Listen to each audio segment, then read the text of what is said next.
My big thing is just making sure I don't have that weird echo thing again, which was making me so crazy last time.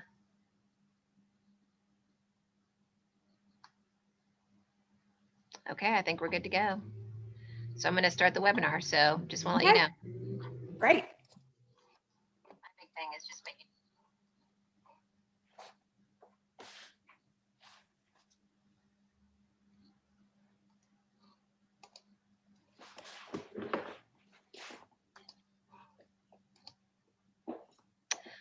All right, everybody who is joining us, we're going to be going live at 6 o'clock. So just a few more minutes and we'll be back on with you in just a moment.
All right, and it looks like we have our YouTube is up and running. So I think we are in business here shortly. So we'll be starting at 6 o'clock, so just a few more minutes. So thank you everyone who's joining in, logging on.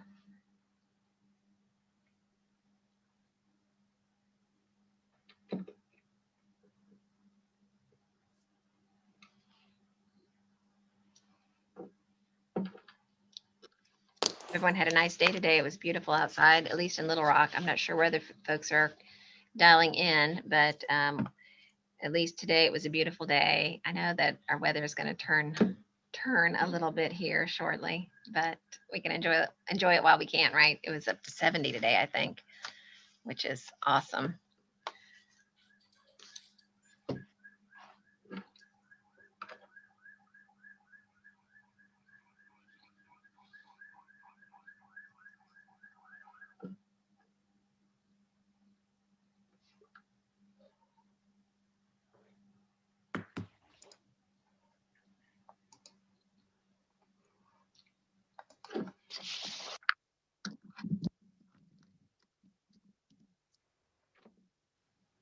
Getting some chat messages coming in. So good to see folks joining in.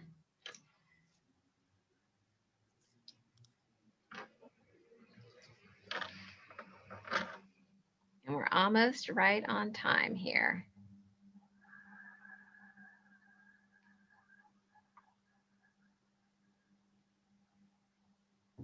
Just checking my clock and checking the YouTube, making sure we're all on. All right, it is 6 o'clock, so let's go ahead and get started. Good evening. Thank you all for joining us tonight for our December 2020 preservation conversation, Historic Rehabilitation Tax Credits with Toni Johnson. I'm Patricia Blake, the Executive Director of the QQA. My counterpart, Shelley, is out this evening. She's a little under the weather, so we'll have to send good thoughts her way. Whoops, there we go. I would like to acknowledge the Quapaw Nation. They have generously underwritten this year's Preservation Conversation series. We would also like to thank our corporate and individual members. We would not be able to carry out our mission without their support. You can find a list of our corporate members on our website at quapaw.com. If you're not a member of the QQA and you believe in our mission, preserving Greater Little Rock's historic places, we invite you to join and support the work that we do. Please go to quapaw.com to join or to make a donation. I would also like to remind you that this program is worth 1 hour of AIA CEU credits. Please email us at qqa@quapaw.com to register your participation if you did not register when you registered for the Zoom program. Before I introduce your speaker, I wanted to let you know that we'll be taking your questions at the end of her talk. Please type your questions in the Q&A area of Zoom or in the chat box. We are also sharing this program on YouTube, so you can enter your questions in the comment section, and I'll be negotiating both of those tonight since I'm solo, so you'll have to bear with me as we go through those at the end of the talk. On to tonight's preservation conversation. Tonight's program is very relevant as we are about to embark on an effort to increase the statewide $4 million cap in the upcoming legislative session. These efforts, in cooperation with our partners at Preserve Arkansas, are already underway. The Arkansas Historic Preservation Program recently released a study, The Economic Impact of Historic Preservation in Arkansas, and one of the components they measured was the impact of the historic rehabilitation tax credits. It has had a major positive economic impact on the state. You can find the report on the Arkansas Historic Preservation Program webpage. I encourage everyone to read it. Now, I am very pleased to introduce tonight's speaker, Toni Johnson. Toni Antoinette started her career as an interior designer and then, through the admiration of old buildings, found her way into historic preservation and material culture. She holds an MA in Historic Preservation from Savannah College of Art and Design in Savannah, Georgia, and an MS and PhD in Heritage Studies from the Arkansas State University in Jonesboro. She works as an interior designer and independent consultant to those interested in creating new interiors with architectural character or furnishings, researching or preserving historic structures and neighborhoods for her firm, Johnson Consulting, LLC, and is a co-founder of the organization Save Hillcrest, formed to preserve, educate, and bring awareness to the threats against the historic Hillcrest neighborhood in Little Rock. She is a member of the Hillcrest Neighborhood Association and is also a member of the QQA Board of Directors. Please join me in welcoming Toni. Hold on just a sec here, and I will let her share her screen. Thank you, Toni, for coming tonight. Thank you so much for having me, QQA, and thank all of you guys who are joining me to learn more about historic preservation. I'm also, within the last couple of months, newly-ish minted vice president of the Hillcrest Residents Association. So anybody out there from Hillcrest, thank you, and everyone else for joining me. I'm here to talk to you about the historic rehabilitation tax credits.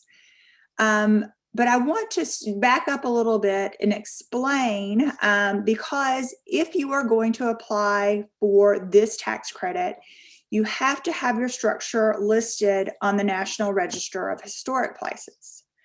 And that is an official list of our country's historic buildings and districts, sites, and other objects that are deemed worthy of preservation. Now, when you're on that list, you can be independently listed. Okay, your building can be, if it is historic, architecturally unique or a very good example of a style, or if something very important happened at that building, like if someone lived there during their period of fame or something happened there in the course of history. Or you can be in a National Register Historic District, which is how most things are listed. Like if you're in the Hillcrest Historic District or MacArthur Park or Argenta or something like that. And all of the buildings within the boundaries of the historic district are listed on the National Register. Some are considered contributing and others are considered non-contributing. Contributing means that it has not been significantly changed from when it was built from street view. Non-contributing means that either it is outside of when the majority of the buildings, the historic fabric within that district were built, or it has been altered in a way so significantly that it no longer retains its architectural importance. Okay, so from street view, it has changed. And I'm showing you a photograph here, two photographs of the same house. The one black and white photo was from the 20s when the house was originally built. You can see it doesn't even have the walkway to the front door poured yet. It's stucco. It's got its original wood windows. It's got a wood shake roof at this point. And then the one on the right shows how a building might change over time. And this house acquired this look in the 1960s when aluminum siding was put on to cover up all the stucco. The original wood windows were removed and aluminum windows were put in, and an asbestos roof was put on. So it went from, if it looked very much like if it still looked like it did in the black and white photo, it would be a contributing structure. But it's now been changed to non-contributing because its original architectural features have been covered over or removed.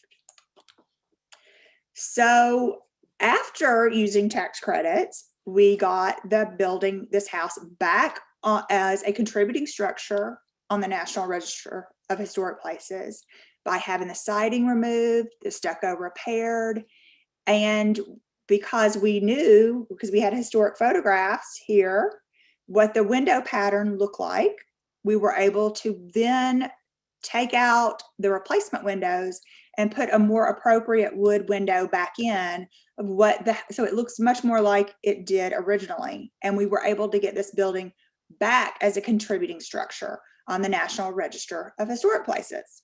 So how do you get to this point, and what incentives are there to help you financially with it? Because it's not inexpensive to do a rehabilitation, and especially with a historic building, because we've got real wood floors, unlike a lot of new homes that have vinyl floors. We have real wood windows. Hopefully, if they're still existing, you can have those repaired.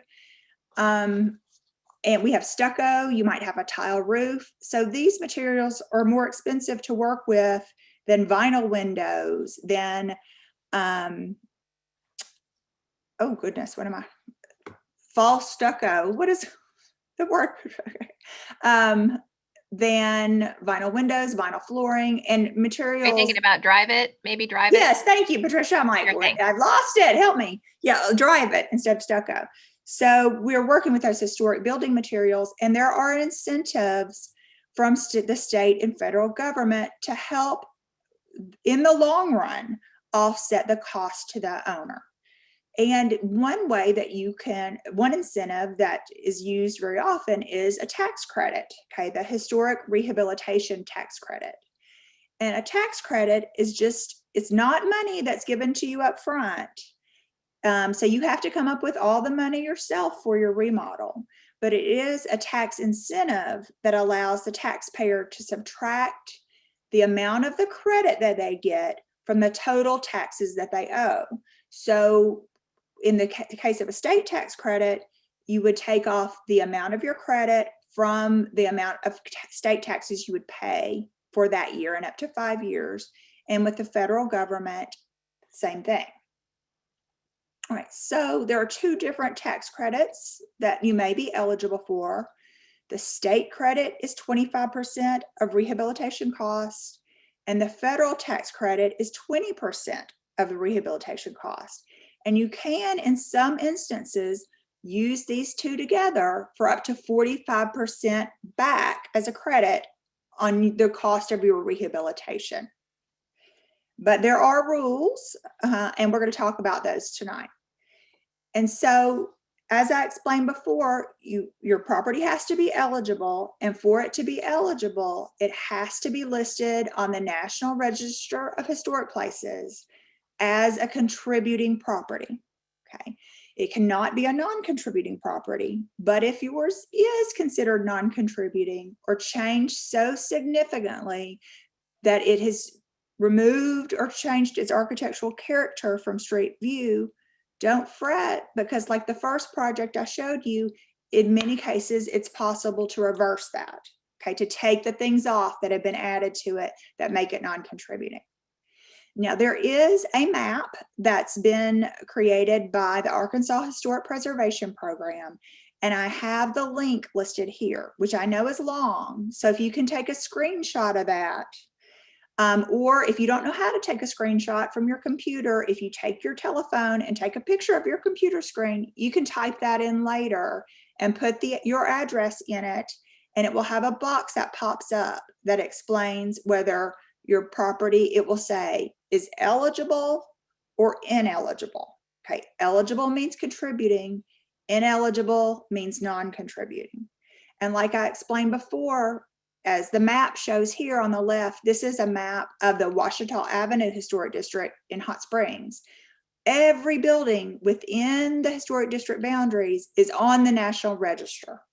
Some are contributing, some are non-contributing, and then you have a few that are individually listed, okay? Meaning that it's just that it has its own reason for being individually listed, whether it be a prime example of an architectural style or something very important happened there, or it is in some way related to a important person in our history. Right. Now, if you're wanting to do rehabilitation on your own residence, that you live there, you're only eligible for the state credit. You cannot use the federal one on that. And it is for 25%. The rules are that you must spend a minimum of $5,000. The credit will max out at $25,000 or on a $100,000 budget, because it's 25% of up to $100,000. It doesn't mean you can't spend more on the project. You just won't get credit for more than $25,000. You can claim the credit over 5 years. So if you don't pay enough taxes that you would spend the whole $25,000 or whatever amount you have in 1 year, you can use it again and again up to 5 years. And you can reapply every 2 years. And what I recommend for my clients to do is bundle projects together. For example, if you want to do a tax credit because you want to paint the exterior of your house, and if you think, I'm going to need a new air conditioning unit probably in the next year or two, if you can swing it to go ahead and put that in this credit application, I would do that. Or if within 5 years, I'm going to need a roof and I want to remodel my kitchen, go ahead and put those together so that you're able to get as many things as you can so that you're using the credit again and again. To help you just to maintain this historic building. Now, if you have an income producing property, like a rental property, like even a house, that's a rental property, but that you don't live there, that you rent out, an office or anything that you're able to have as a business, you may be eligible to use the state credit, which is 25%, and 20% from the federal government. But the one catch for this that holds a lot of people up is that you have to spend more than the value of the structure on the rehabilitation. So when this really works the best, and when developers come to me and they're wanting to work on using the most amount of credit they can, you will want to buy a building that you can acquire for a very low cost, and that the majority of the money is going into the rehab. So when the building is in bad shape, really, and especially if it's like on the unsafe or vacant list, or it's really dilapidated, and you're acquiring it for a low cost, those are the best projects to use the federal and the state credits on. You have to spend a minimum of $25,000. And the credit maxes out at $400,000. So on a 1.6 million budget for the state. All right, you have to also hold on to and keep this building in operation for a minimum of 5 years. And there are fees that vary with this. The most I've really seen for a fee is around $3,000 for the most, but those are multi-million-dollar projects, which is not bad for a fee considering that amount of a budget. But most of them are around $150 if it's not a huge budget for the project. You can claim the credit for 5 years for the state and up to 20 for the federal. And again, you may reapply every 2 years. That's for your income producing properties. Right now, because I get Toni, I'm gonna pause you for just a oh second yeah, because I think some folks are having a hard time seeing the slide. I think it's the settings that they might be on. okay, Because what I am suggesting to folks is you can enlarge or reduce the slide if you move the vertical bar that's between the slide panel and the speaker panel to the right. And then I think Ann West said that she was not able to manipulate that, but if you're on, I think, a regular desktop or a laptop computer, you can do that. The other thing is double check and make sure your setting is on speaker view as opposed to gallery view. And then last but not least, if you are able to, you can log into YouTube, because on YouTube, it definitely is coming through with the majority of the screen is on the slide. And then there's a small portion that has the speaker highlighted. And if you simply go to YouTube and go to Quapaw Quarter Association, our channel will come up, so to speak, and it is going live there now because I'm monitoring that as well. So so I'm sorry for those technical issues that we're facing. It appears from this end it's coming through, but I know sometimes it's a setting issue. So and rest assured, we are going to have this um, in perpetuity on our YouTube channel. So you will always have a chance to go back and take a look at it. The other thing that I'll say, Toni, is folks are asking about that link. So I would like to, I couldn't copy it out of your okay, presentation. So we might put that in the chat later. Okay. So I'm sure. going to go ahead and turn it back to Toni. Thank you. All right. And so the things that I tell everyone to make sure that you have to do, is that you have to contact the Arkansas Historic Preservation Program before you start any construction, before you do anything, even before you clean out your building. Let's say that you bought an old building and an old apartment building, and people have left all their dirty mattresses and furniture in there, all of that.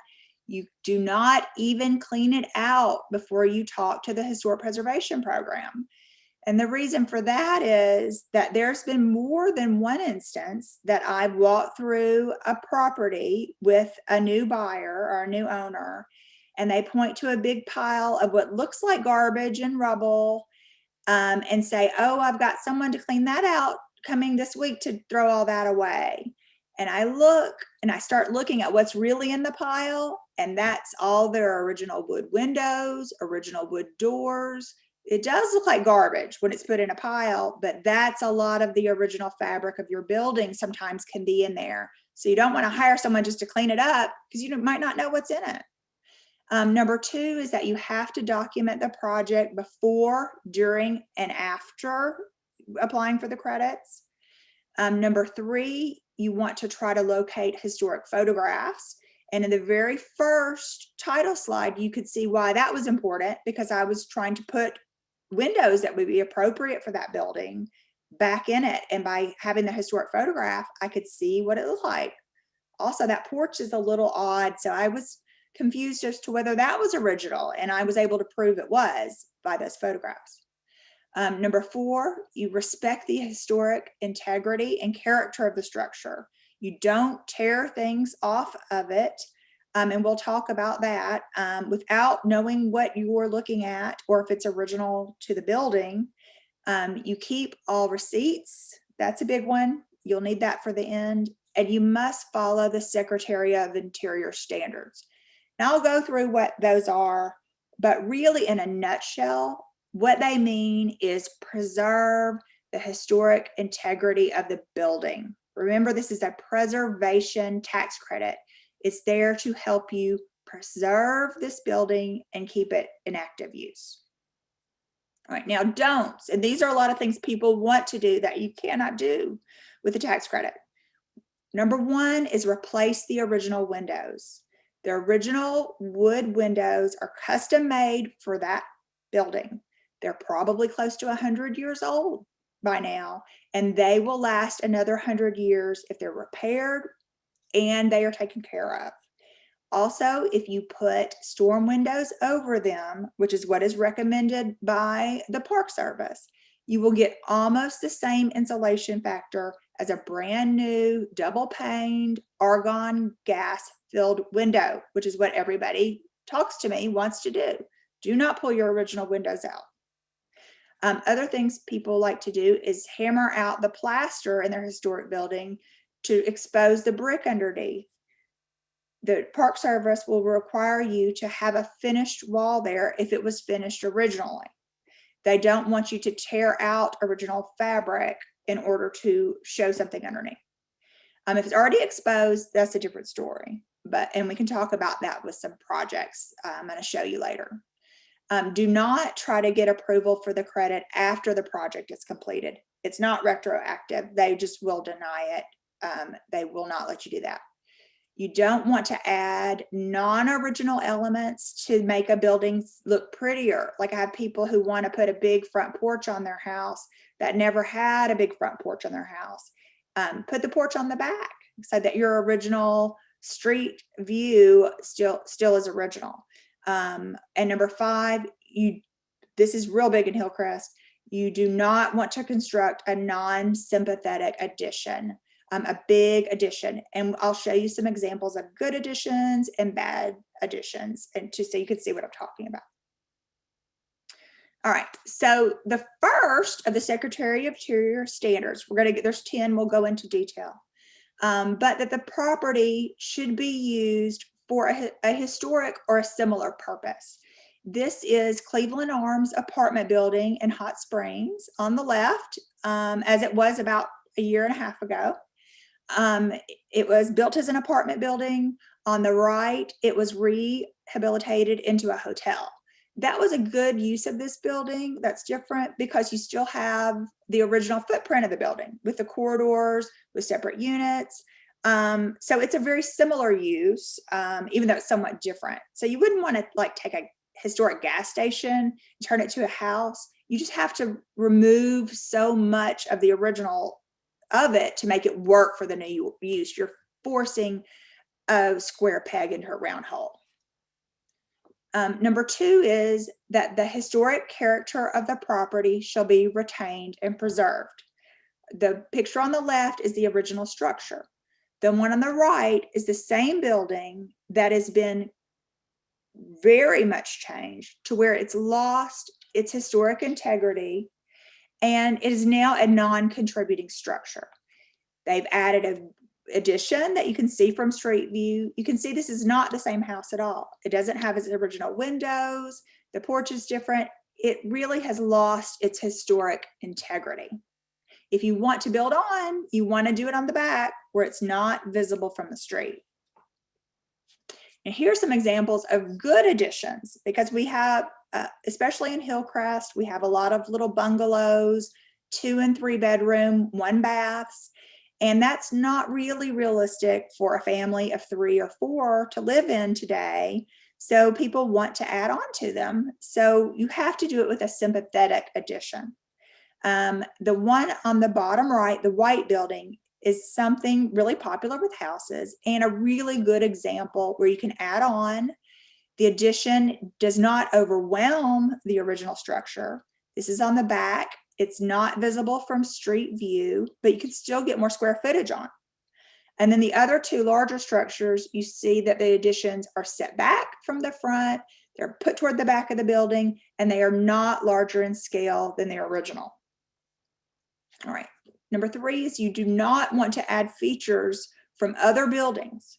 If you go to a salvage store or some kind of antique store and find what you think is a really beautiful architectural element, you would not want to put that on the front of your building because it never was there and it's showing a false sense of history. The building on the right was a craftsman bungalow that added decorative trim, possibly to make it look like a Victorian. It kind of looks like Santa Claus land to me, I think. But that would never have been on that house. And it really does change the integrity of the architecture. All right. However, and this gets tricky, if the building was changed historically, okay, over 50 years ago, And those changes have acquired historic significance. You shouldn't rip those things out. They can be saved. This is an example of the Captain Henderson House in Arkadelphia. The photo on the right is how it looks today. And you can see it's changed from a Victorian originally when it was built to a colonial revival.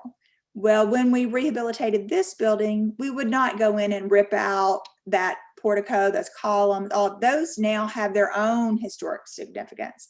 So we keep those things. So it's okay if it's already on there. You don't do it with your rehab though. You keep distinctive features, finishes, and construction. They have to be saved on the building.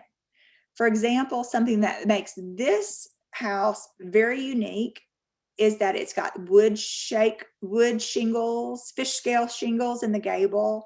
It's got an arched window with leaded glass window inside. You can see under the downspout, there's an original ionic column. All of those things, the original windows, wood windows, the casing, the siding, all are historic features for this house and should not be covered over with vinyl. Or if some of the fish scale shingles are missing, you don't rip them all off and put hardy plank shingles up. You have the few that are missing replaced and you repair what is there. That's how you treat a historic building. So you have to keep its historic integrity. Now this is in Conway. These two buildings are about 3 houses down from each other. And I've got an example, even though they're both very nice houses, I will say, but when you look at it through the lens of whether it is a contributing or non-contributing building on the National Register, that's a different story.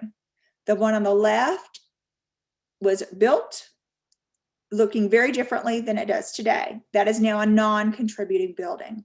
The one on the right is still a contributing structure. They've both had a lot of money put into them. They both are probably beautiful on the inside. I have not been in either of them, but I've been surveying them from the outside. The one on the right has got original, or if it's been damaged, replaced. Only the siding pieces that have been rotted have been replaced. It's got the original wood windows. It's got the original casing around the windows, and it has storm windows over those to protect them. The one on the left, the original wood windows have been removed and replaced with vinyl windows. The casing around the windows, you cannot see at all, is either been removed or covered over with the vinyl that's on the house now. And the entire house has been covered in vinyl. So that has lost its historic integrity. It would probably be somewhat easy to take it back by removing the siding and putting the appropriate windows back in. If the case, and then if the casing's still there, fix that up. But you'll need historic photos for that, or pull off what's here to see what's underneath it. And windows are big. I'm going to go back into that again because that is something people always think they need to do when they buy an old building. But I really want to warn you against it. You can see the two closer photos, the blue one and the green one here, and what a difference a vinyl and a real wood window make. Not only with the casing, again, in the profile of how far it sticks out from the siding, but the one on the left with new vinyl windows, it's very common that they will frame it like a picture frame. So all 4 sides are the same and flat against the building, as opposed to a real wood window. You've got a sill underneath, and then you've got casing around the 3 sides. So it really has a very different look. Also, with this same building on the bottom right, they did a great job with an addition on the back of this house. They needed more space. They wanted to expand the home. They put an addition on here that complements the original structure.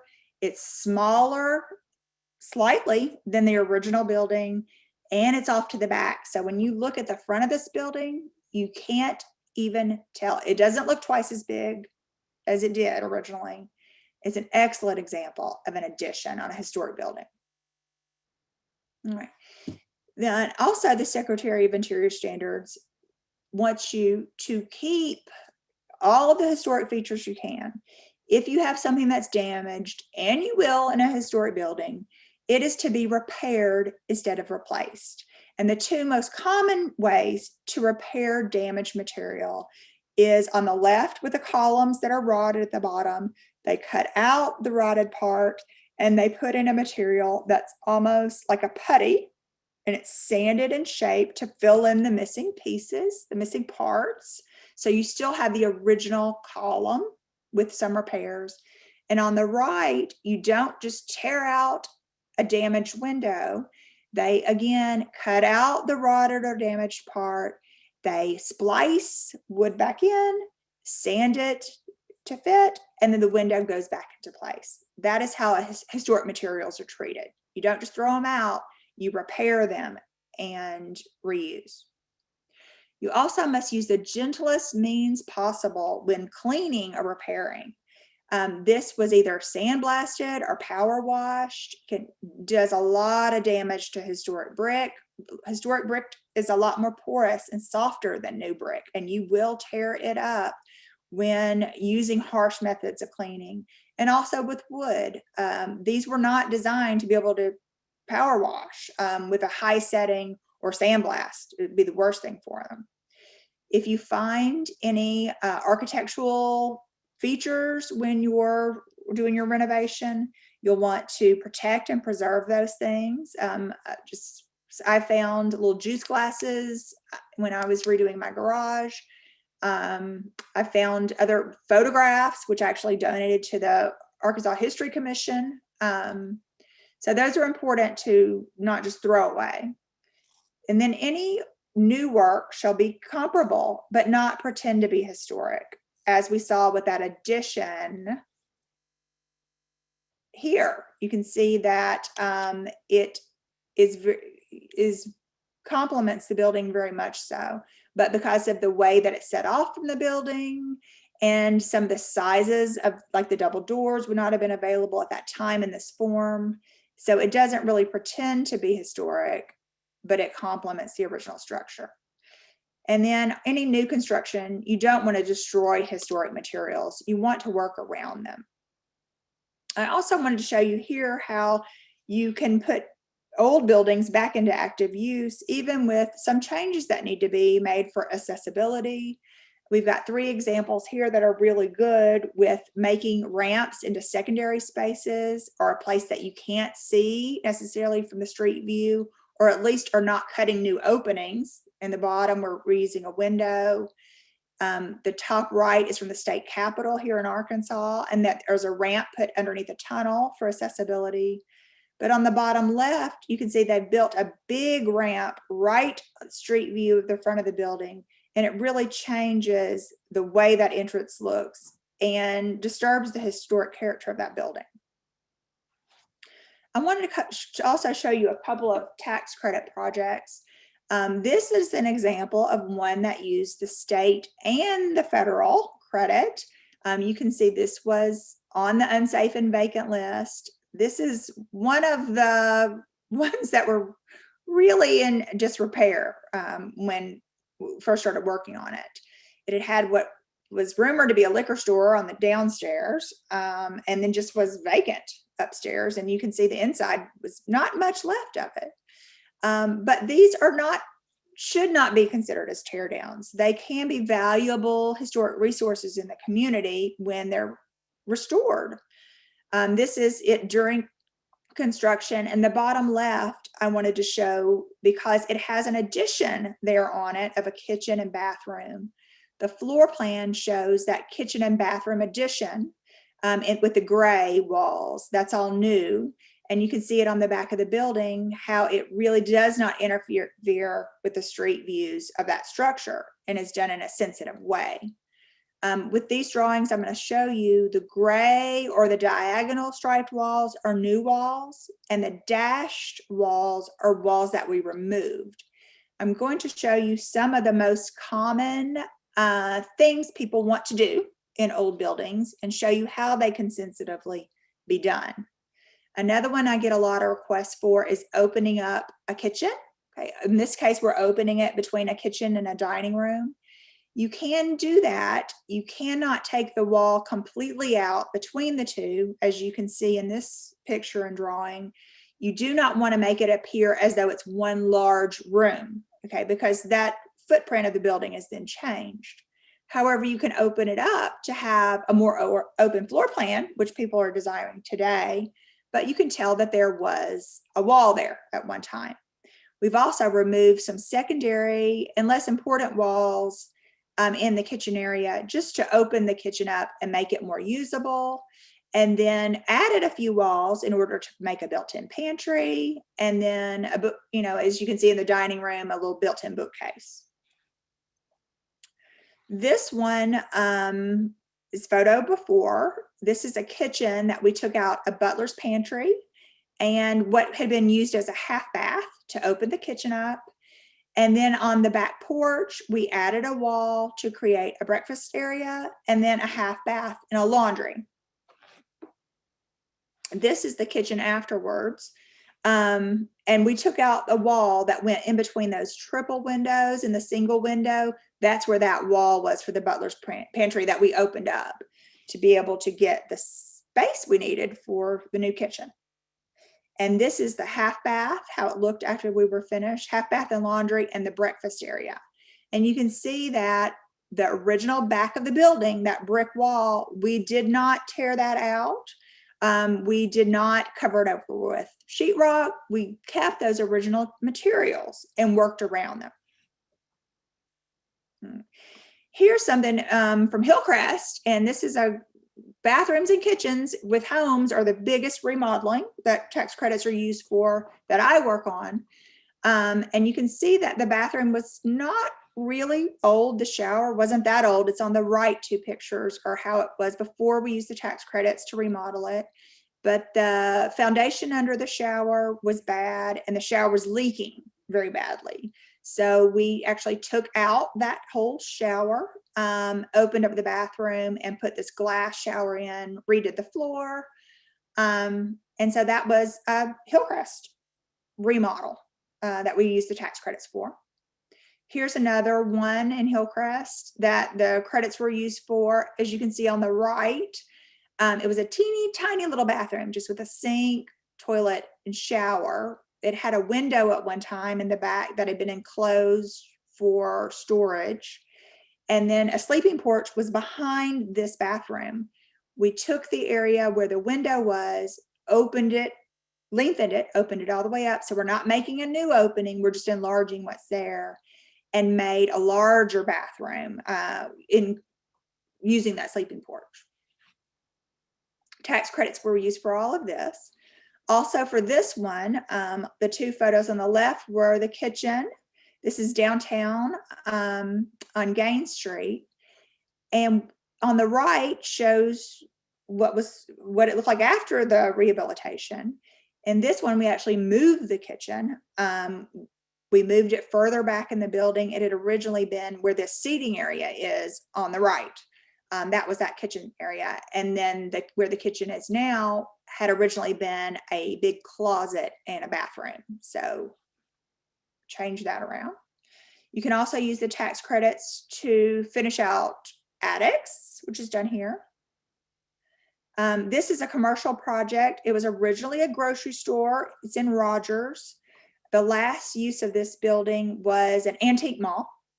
And this is it afterwards. It's now a coffee shop, a bakery, and then just like some different gathering places for the downtown community. Now, this is an example when the brick was able to stay exposed because it had never been covered over in an industrial setting.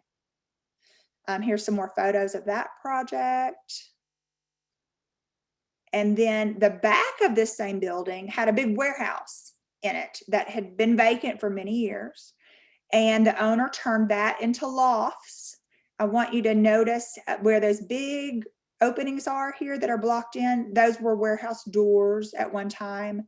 And then the lofts, we retained that historic integrity on the inside with all of the beams being exposed and the door opening still there. We wouldn't want to, we want to keep that historic character.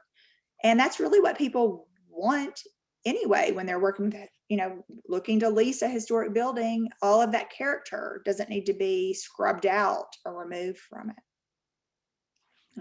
So how do you apply for the credits?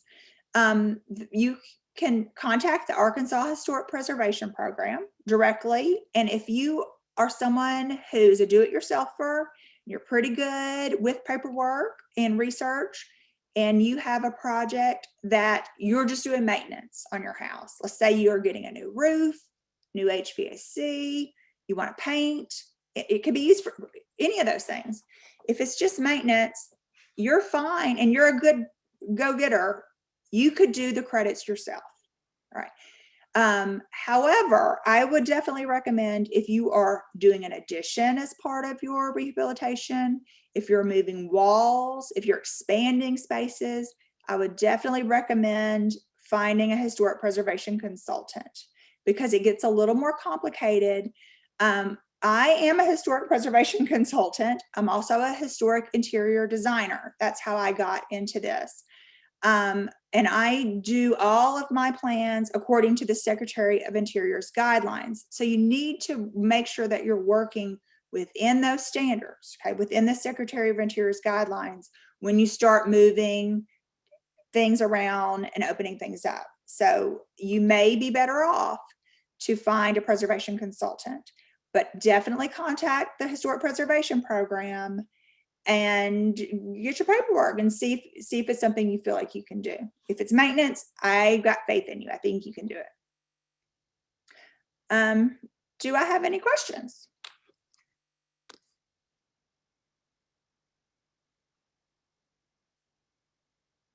We had a couple of questions that came in. I'm going to stop your sharing just so that we can look at some of those Zooms. And I'm sorry, so we can.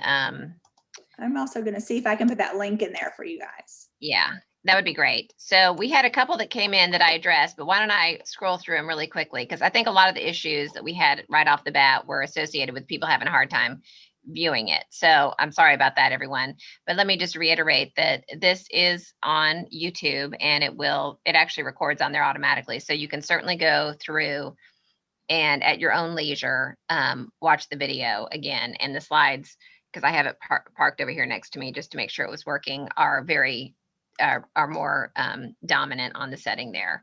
So let's just scroll through this. So let's see. There was a question from Marshall. He just wanted to confirm that, let me scroll down to that, sorry. You mentioned reapplying every 2 years. If I spend $100,000, I can apply for a tax incentive, and 2 years later, I can spend another $100,000 and reapply under a separate application. Yes. And that is for an owner occupied. So that would be for your owner occupied property, because if it was income producing. Now, I will say that if you have something that you're able to use the state and the federal credit on, right? Okay, so I know that, Marshall, you were asking me about your own build, one that you live in, which, yes, you can do that. But with the federal, it's more, you would probably, even though you can apply more than once, it's highly unlikely you would meet that threshold of your budget being high enough for the rehabilitation, okay, that you would spend more than the value of the building. Because once you do this renovation, that's more than the value of the structure, it's going to be worth more, and you're probably not going to put that much money back into the building again. So with the federal, it's more than likely you're only going to do it one time. However, the state, you can do every 2 years. Right. And with the federal, your cap is higher. So it's a $1.6 million cap. So if you're going for income producing properties, you would probably do that in one fell swoop, right? So you would meet that adjusted basis one time because, yes, your property value increases after you do the project. Becca was asking a question, just confirming, is Toni saying you must have some sort of representative from the AHPP pre-approve your construction project, or is she saying it's a good idea to make sure you don't harm your chances of getting an approved tax credit to check in with AHPP rep before beginning any construction? I think it's a good idea to check in with them just to say, I'm considering doing this project. Okay. If you're not going to hire a consultant, then you'll want to call and say, this is my address, thinking about doing this. But you're going to have to apply and you'll have to be approved before you can begin. So there are three top parts to the application process. The first part is basically you just explaining why this is a historic building and why is it worthy of these incentives. So you're doing a little research on the history of the structure, when it was built, who it was built by, why is this building important? Okay, why is this worthy of preservation? You have to explain all that. Part two is documenting the building as it is now and explaining every single thing that you're going to do to it and why you're going to do that to it. This is done through written word and also through photographs. If you have a plan, if anything's going to change as far as walls are moved, additions are put on, all of those plans have to be submitted also. So once those two go together, it takes about 30 days, okay, for the state, and then an additional 30 for the federal government, if you're doing that one also, to get word back whether you're approved or not. They're going to look at, are you following the Secretary of Interior standards? That's what they're going to look at for it. And then with approval, you can begin work. That's when you clean it out. That's when you start construction, but not before. And I would just say, that's for your own protection as well, because you might make a proposal for something. And if it hasn't happened yet, you'll work with the administrator and he can say, hey, this project is viable except for A and B. Do you have flexibility there? So it really is a discussion that you have with the tax credit administrator, or your consultant does it. But it'll help you in the long run if you have that discussion early. So I always try to reinforce that too. We have a good You question. don't want to do anything that would accidentally knock it off the register. Right. I mean, heaven forbid that happens. Yeah. Right, because it's kind of an all or nothing. You could do some really great things in one section of the house, and then you could do something crazy, like rip out all of your historic windows, and that means that entire project is no longer going to qualify.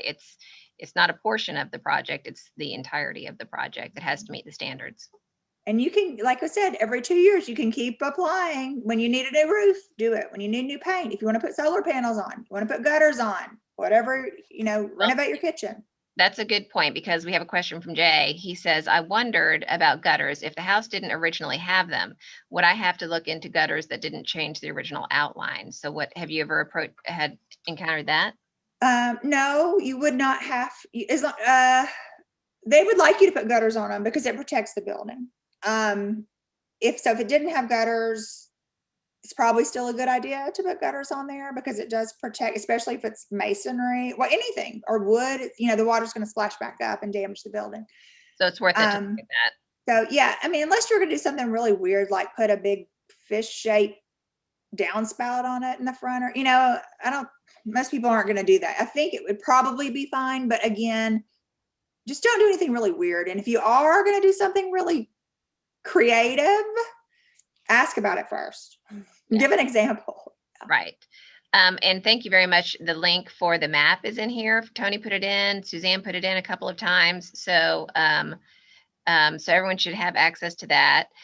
Follow-up question from Jay. Also, what about emergency repairs that are not on the original application, like a roof damaged by a storm?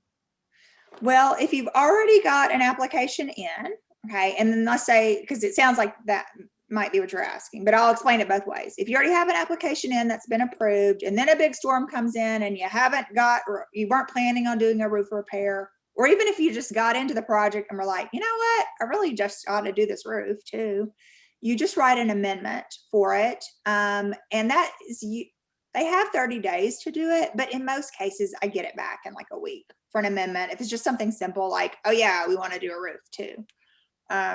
So you can change your application by writing amendments for it. If you weren't planning on doing any kind of application and then a storm came through and you were like, oh my gosh, I got a giant hole in my roof, I might as well use the tax credits.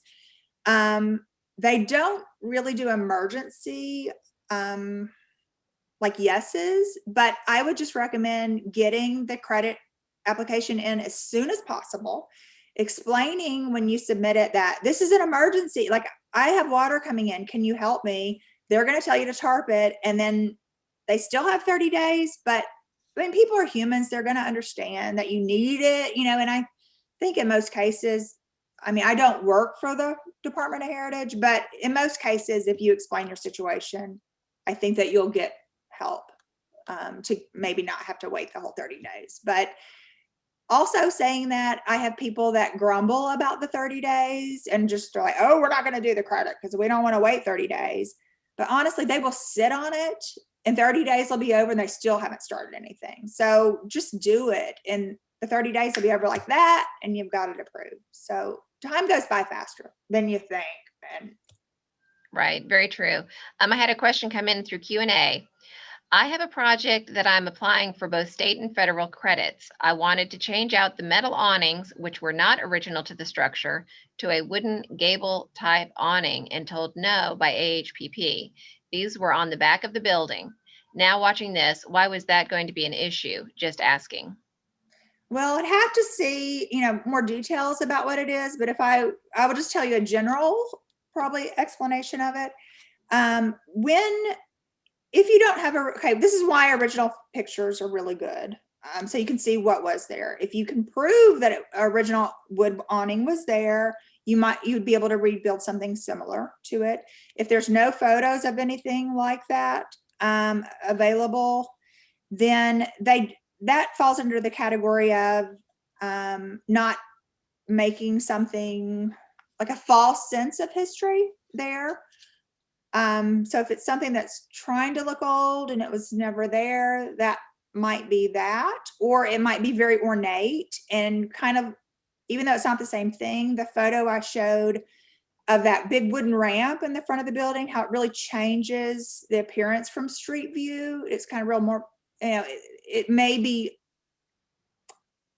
accidentally changing the looks of the front of the building so much that they wouldn't want it. But This is on the rear, but the other thing I would say, Tony, and I don't know if you've experienced this, is you can still ask that it go to the Park Service to see if they would approve it, and you can appeal it as well. I would say that the folks at the state level work so closely with the Park Service folks that they have a good sense of what they are approving and not approving after decades of working together. So I think they have a pretty good handle. But you do have a if you have a client who is very determined to do something, I think you can pursue those avenues too, Tony. I don't know if you've had that experience where you've appealed a decision, or let it go up to the federal level and see what they say. Well, sometimes what I have done is that I'll contact the tax credit coordinator as a consultant. Now, I don't know that I would go through the tax credit coordinator, but as a consultant, I will contact them and say, hi, we're considering this. Is this something that you feel like would be approved? And they will, send pictures of other things that are very similar to it or an example of that, and kind of just run it through up the flagpole before I submit it officially, to see, because you don't want to waste it. That's another 60 days you're having to wait for that whole thing. So just, within a couple days, I might be able to get an answer back that isn't detailed. It's just like a no, but at least and you're not wasting your time on it. Right. And I would say we had a similar experience with the Woodruff House. Many of you know that we own the Woodruff House and we have it on the market for sale. And we've had folks come to us with some proposals. And because of the expense of the rehabilitation, we expect, and most people who are interested know, that they'll be pursuing state and federal tax credits. And one of our potential buyers had an idea about a use, and it was going to require some pretty drastic modifications. And they did put together a package, explanation, photographs, and what they were thinking about doing. And the Park Service did a courtesy review. It went through the state person and up to the Park Service, and it was not going to meet SOI standards, which we anticipated, but really because of the level of investment, they really needed to get a good answer on that. Okay, we have a couple other good questions that came in here. Sounds like there is a trade-off between preserving historic character and energy efficiency with regard to windows. Is there a way to replace single-paned windows with double and stay within the spirit of preservation? Well, that's exactly what I was talking about before, that the proper way, okay, is to make sure that those windows are repaired so that they function and they fit tightly, because over time they may be really drafty. And also to put a storm window over that original window. And that has almost the exact same insulation factor as a new window, as a replace, that double paned window. So that way you're able to keep those historic elements of your building and still have energy efficiency. Very good. And sometimes, and I would say from my experience, sometimes your window can support a double paned uh, installation, but sometimes it can't, depending on the size of your muttons. Sometimes it may work, but other times it may not, just depending on your historic window. And then Marshall added another comment. In my experience, if you submit an application, you have that as an official start, whether they act or not. The folks who occupy these positions are professional first and foremost. So that's good that he had that kind of experience. So appreciate that comment. I don't think I have any questions on our YouTube channel. So did anybody have any other questions? If not, I'm going to say thank you very much, Toni. I always enjoy the discussion about tax credits. And before everyone leaves, I'm going to just share a couple more things with you. And hold on just a second here, because I'm really Let me excited. just add, I did explain the first two parts of the credit. There's a third part that after you've done the renovations, you have to go back and document what you've done. And then the Park Service or the Department of Heritage literally just compares that with what you said you were going to do, what that you were approved for, and just make sure that that's what you did. And that's the third part. And then you get a credit, your little certificate that goes to your accountant, and then it can come off your taxes. It's pretty straightforward once you kind of get the gist of preserve, not tear out. Right. And I think it's a great program. We're very fortunate to have it in Arkansas. And as I mentioned at the beginning of our talk, they've actually quantified the benefit. And not only do we have people taking advantage of the state rehabilitation tax credit to the point where it's exhausted for the fiscal year, but that we're seeing a lot more use of the federal tax credit. So it's really complemented that. Let me hold on just a second here before we change out, because I have another question that came up. A response about the windows. To do it correctly, the existing window should be disassembled and reassembled to provide the optimum operability, reinstalled, and then covered with a storm window. So there are ways to save your historic windows and make them more energy efficient. That is for sure. And I think we have another question that just popped in. Hold on just a second. Sorry about that, y'all. I jumped too quickly here to our closing comments. I think Jay had his hand up. Let me see. Jay, did you have another question? I'll take you off mute if you'd like to ask another question. Wasn't sure about that. You're muted. Nope. Well, okay. Oh, there we go. Maybe we do have another one. Oh, lovely comment. Oh, and Jay said it was just an accident. Okay, we'll let you go. We'll let you off, Jay. And Becca said, thank you very much for the presentation. Well, I'm so glad you all could participate. And I'll tell you too, and I'll mention this, that we are going to, sorry about that. We're going to revisit this because of this issue related to the tax credits. We're going to have another tax credit talk early in the year, actually to coincide when the legislative session is happening, because we are going to make a push to get that cap increased. So again, I'm going to just share this with you though first. Before we get to that talk, we are going to have preservation conversation in January, but you should be. We just got our new brochures in the mail. We got a portion of it yesterday, and we should be getting the other ones over the weekend. So for those of you who are on our mailing list, our members, you will be getting our conversation schedule for next year. And Toni and I were just talking about this before we got started. Unfortunately, we're probably going to have to do it again in the virtual format until we can meet more safely. So right now we have them scheduled to meet in this fashion, but we hope that maybe by the end of the year that we'll be able to meet in person, because we have a couple of speakers that actually have publications that they wanted to share with us as they do their talk. So fingers crossed that we'll be at that place as the year progresses. Again, I wanted to just remind you, we have a preservation coming up on January the 14th. Marshall Ray will present on historic preservation and workforce development. And we will again have it on Zoom and YouTube Live. And we would appreciate it if y'all would join us. I'm sorry we had some technical issues with the visibility of the slide, so it might be easier for folks to join on YouTube because that seemed to come through very quickly. Hold on just a second before we close it out. It looks like we have maybe a couple more comments or questions. So I'll stop sharing my screen and we can take a look at those. Oh, just thank you from everybody. So thank you all for joining us tonight. It was great to see you, and thank you very much, Toni, for sharing your experience with us and your recommendations to make the tax credit, the historic rehabilitation tax credits, such a useful tool for rehabilitating our historic properties throughout not only Little Rock, of course, but throughout the state. So we look forward to continuing this discussion and dialogue as we push forth on a increase to the tax credit cap for the state. So Thanks for having me. Thank you. Thank you. Everybody, we'll see you all later. Have happy holidays. Happy Hanukkah is right here with us. And everyone take care and stay safe. Good night.